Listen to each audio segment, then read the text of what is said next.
I wasn't looking for giants when I started researching Appalachian coal mining history.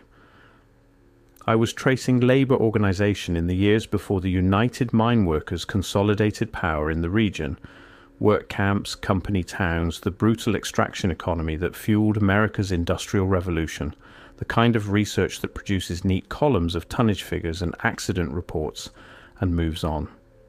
Standard labour history, but then I found the photographs, not illustrations in a pamphlet, not exaggerated folk tales from mountain storytellers, not the kind of thing you'd expect to find in a conspiracy pamphlet. Photographs. Actual photographic evidence from the 1880s through the early 1910s, showing work crews at coal tipples, at shaft entrances, on the outskirts of mining operations throughout the Appalachian range, and among the ordinary men standing in those images, figures of impossible scale. The proportions were so dramatic they looked like tricks of perspective at first, except they weren't. The ground was level, the shadows landed correctly, the tipple structures in the background gave you consistent reference points across the entire frame. The men standing next to those structures were clearly, verifiably normal-sized, and the figures standing among them were not. These images predated any sophisticated manipulation technology. They were taken with large format glass plate cameras by company photographers, by labour investigators, by survey teams contracted to document mine output and workforce composition. And that's when the official explanations stopped making sense. The deeper I investigated, the more photographs surfaced. Glass plate negatives held in West Virginia State Archives, album and prints from federal labour investigation files compiled during the 1890s and early 1900s. Gelatin silver prints from company records once held by now defunct coal operators in eastern Kentucky and southwestern Virginia. In image after image, in camp after camp, across the full length of the Appalachian coalfields, the same configuration. Work crews of 15, 20, sometimes 30 men, lined up at shift change or posing beside the day's coal output, and among them consistently individuals who stood 9, 10, sometimes 11 feet tall. Not one. Not an isolated medical anomaly documented for scientific curiosity. Multiple individuals, sometimes 3 or 4 in a single crew photograph, standing with their colleagues in the grey morning light outside a mine shaft entrance, wearing the same canvas work clothes, the same heavy boots, the same carbide lamps clipped to their caps.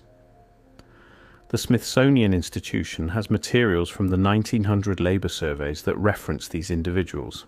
The Library of Congress Prints and Photographs Division holds documentation from the industrial survey expeditions that swept through the region between 1895 and 1910.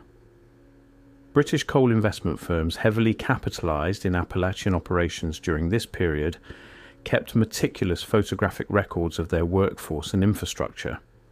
And there, in those investors' documentation packages sent across the Atlantic to reassure London shareholders, they appear without comment. Men of extraordinary size integrated into the labour force, unremarkable. Always the same pattern. Document, catalogue, never investigate. Never ask why. Why were there so many concentrated specifically in coal extraction? Why do the photographs cluster between 1880 and 1912, then abruptly stop? Why do labour investigator journals describe these individuals not as medical curiosities, but as productive workers specifically valuable for their capacity to handle work in deep, low-clearance seams that exhausted normal men in hours? And here's what makes the evidence impossible to dismiss. These giants aren't posed for display. They're working, mid-shift, covered in coal dust the same as everyone around them. The photographs weren't taken to showcase anomalies. They were documenting mine operations, workforce headcounts, output verification, safety compliance records, and the giants were simply there. Unremarkable enough that photographers didn't bother to explain or highlight them. Once you notice it, the physical evidence multiplies in ways that can't be explained away. I started examining the mining equipment itself. Standard hand drilling equipment from Appalachian operations of this period runs large by any reasonable comparison to contemporary tools from European mines or from Western American silver and copper operations. Drill handles recovered from sealed sections of abandoned mines in Mingo County and Harlan County measure significantly longer than their documented European equivalents. Standard explanation: regional manufacturing variation. Except these same regions were importing significant quantities of equipment directly from Pittsburgh and Cincinnati manufacturers who supplied mines nationwide. Why would identical suppliers produce dramatically different tool proportions for one specific region? The evidence embedded in the tools themselves is harder to explain away. Grip circumferences on recovered pick handles from several Appalachian sites measure well beyond what would be ergonomically practical for a standard adult hand. Not worn or reshaped by use, original manufactured dimensions, a normal man gripping such a handle loses the mechanical control that makes a pick useful. The tool becomes awkward, inefficient, but for a hand proportionally scaled to a 9-foot frame, the dimensions become exactly right. The coal cars tell a related story.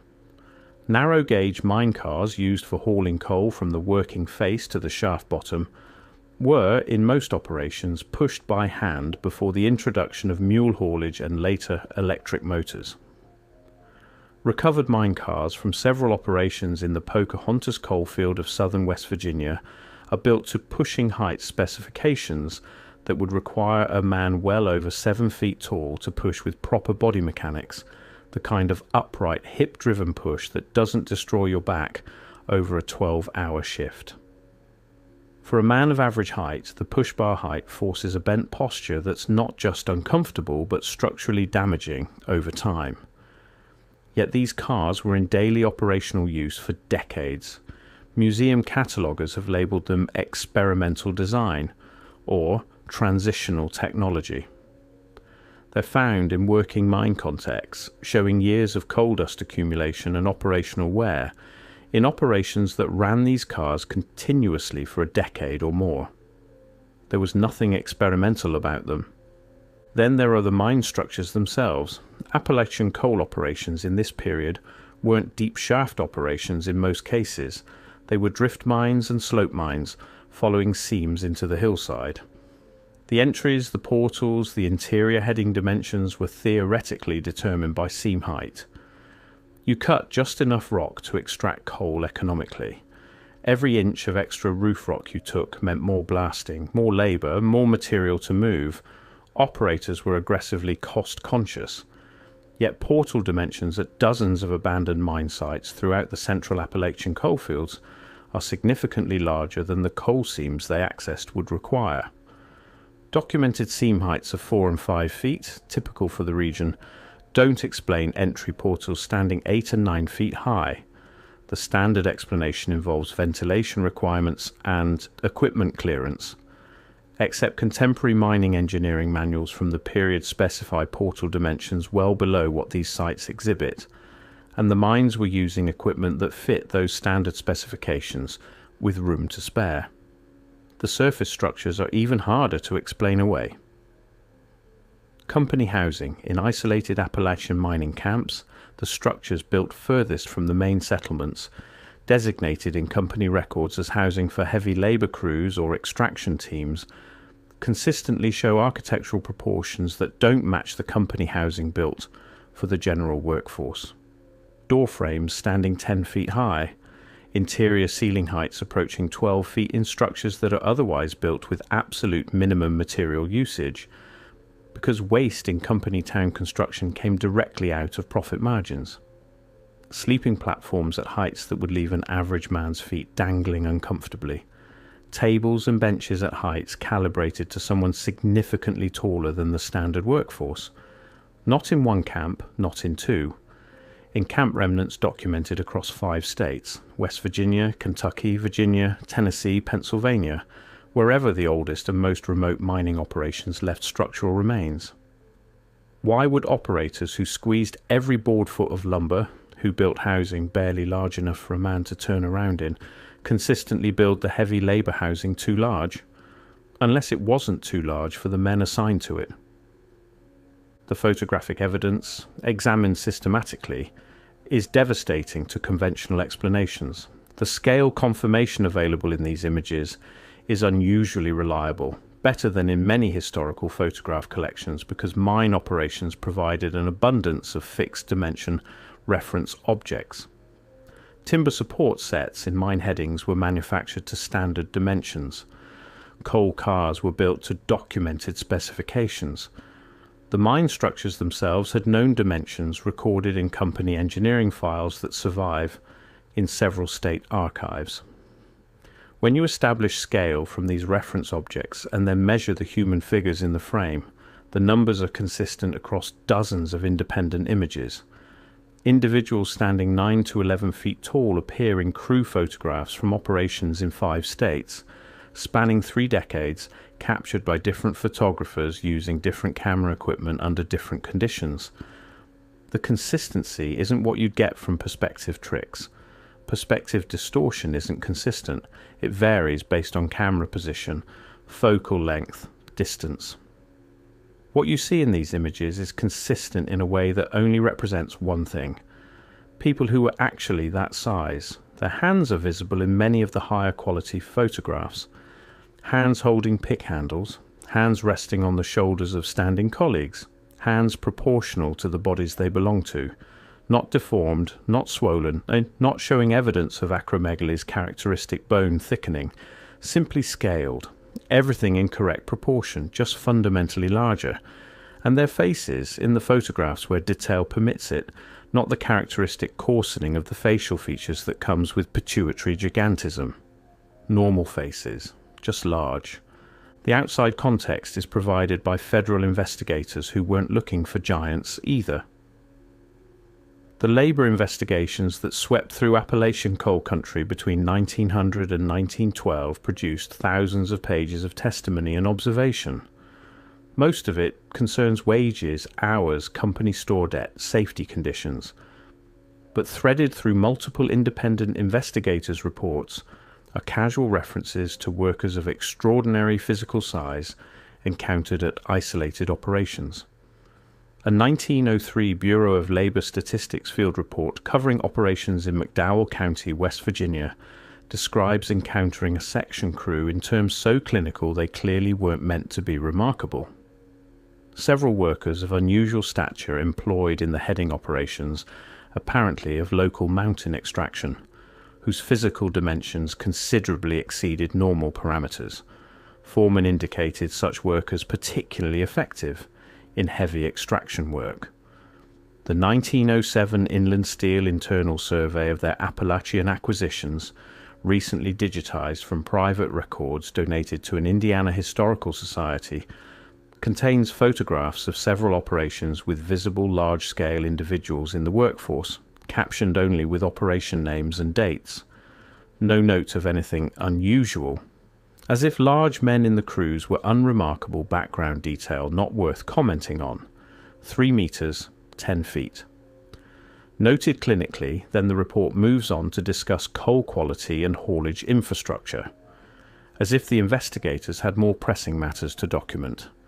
Then the record stops. After approximately 1913, the photographs cease, not gradually, as one era of photographic technology gives way to another. Abruptly, mine crew photographs from the mid-1910s onward, and there are many, as photographic documentation of workforce and operations actually becomes more common with the spread of smaller, cheaper cameras, show only normal-sized men. What changed? The operations didn't stop. Coal extraction in Appalachia expanded dramatically during World War I and into the 1920s.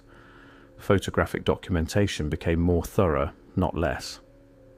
Yet the large individuals who appeared unremarkably in pre-war crew photographs simply vanish from the record.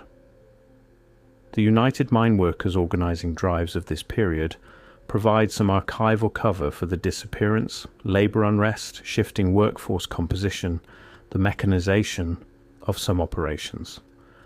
But these explanations don't survive contact with the specifics. The individuals visible in photographs before the cutoff didn't leave because of mechanization. The operations where they're documented continued to use hand labour for years afterward. They simply stop appearing in the record, stop being photographed, stop being mentioned in labour reports, stop existing in official history. British investor records show the same discontinuity. German industrial surveys of American coal resources, which included photographic documentation through 1911, simply omit what they had previously documented without comment. It isn't that later records contradict earlier ones. The later records simply behave as though there's nothing unusual to observe, while the earlier records casually document something extraordinary. As if sometime around 1912 or 1913, a collective decision was made about what was appropriate to record, what was permissible to see. The physical evidence persists in ways that can't be entirely erased.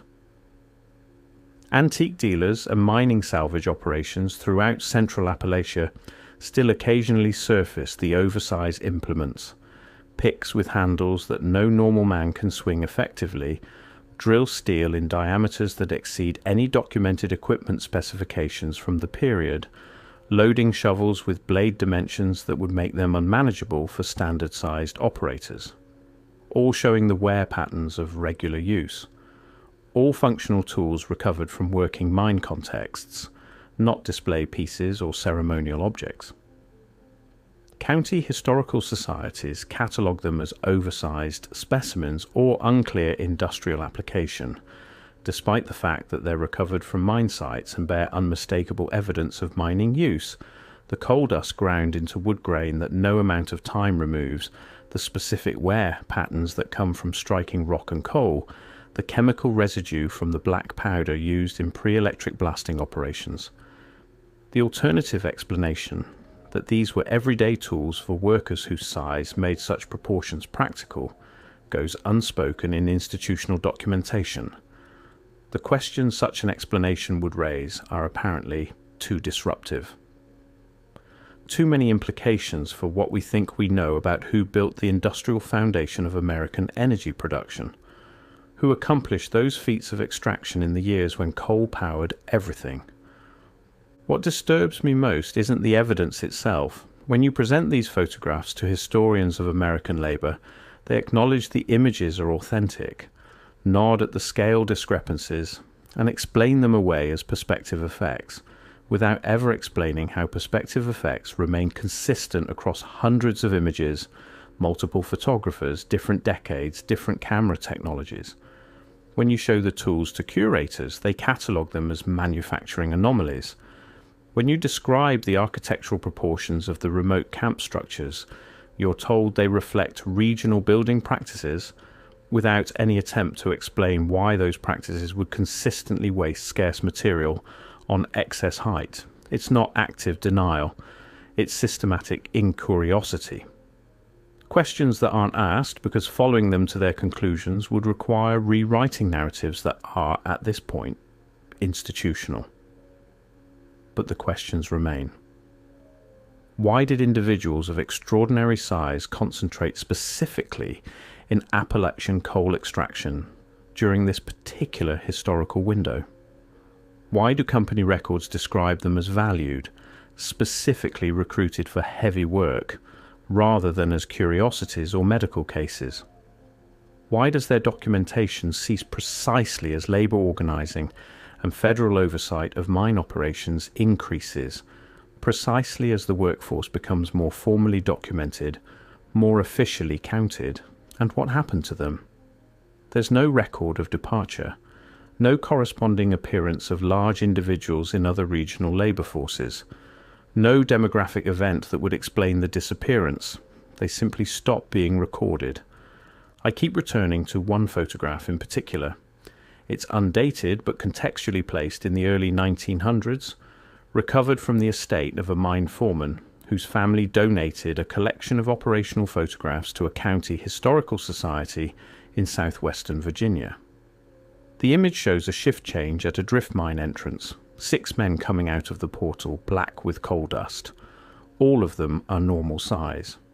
One is not. He's not centered in the frame. Not highlighted, not positioned for emphasis. Coal dust on his face and hands like everyone else. He's simply part of the shift coming out of the mountain. But his head clears the portal entrance that the other men duck under, his hand on the back of the man in front of him. A casual collegial gesture. He is not a tall man, he is a giant, and no one in the photograph is looking at him the way you'd look at something extraordinary. They're colleagues, co-workers, just people finishing a shift. We made them impossible by pretending they never existed. We turned documented reality into forbidden speculation by simply refusing to ask the questions the documentation raised. We erased individuals who were apparently ordinary enough in their own time that the foreman who kept this photograph for the rest of his life filed it among routine operational records rather than as a specimen of the remarkable. The mountains hold what the history books don't. The tools remain in salvage yards. The oversized camp structures still stand in the hollows, slowly returning to the hillsides, waiting for someone to ask the right question. Why were they there? Why were they forgotten? And what else have we agreed quietly not to see?